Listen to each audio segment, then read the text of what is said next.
Now that it's December, it's only a matter of time before the cold weather hits and it sticks around as we move into the heart of winter. As a waterfowl hunter, you're gonna go out and bust a hole and hunt there. You're gonna chase them in a field, or you can hunt a river. And in this tip video, we're gonna talk about tactics to use while hunting ducks in a river.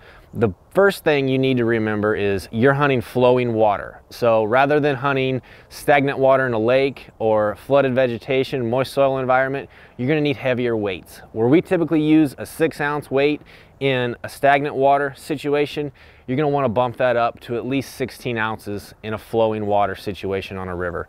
Number one, you want that decoy to stay put wherever you place it. Number two, if you're in a cold weather situation, chances are you're gonna have some ice chunks or some slush start flowing in that river, and you want those decoys to stay put. The next thing you're gonna wanna remember is how you set those decoys, and not necessarily where, but how you get them into the water. Typically, when you go out of a morning, you're gonna grab a decoy, throw it out there, grab the next one, throw it out there, grab the next one, throw it out there. In this situation on a river, in cold temperatures, we're gonna place the decoys down in the water. And why do we do that?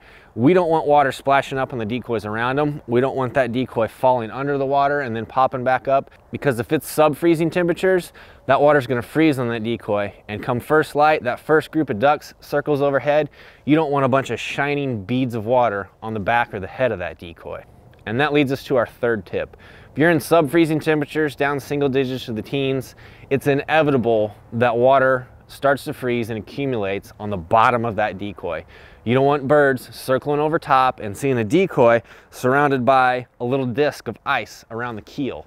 So what we will do, depending on the temperatures, every little bit, whether it's 15 minutes, 30 minutes, however often you need to do it, is go out there and get that ice that has accumulated on the bottom of that decoy. You've got to get it off. Whether you brush it off with a pair of wading gloves on there, or what we like to do sometimes, it makes it a little quicker, is to go out there with a stick and beat the ice off the decoys so that we've got them clean and looking good for that next flock of mallards that's going to circle overhead.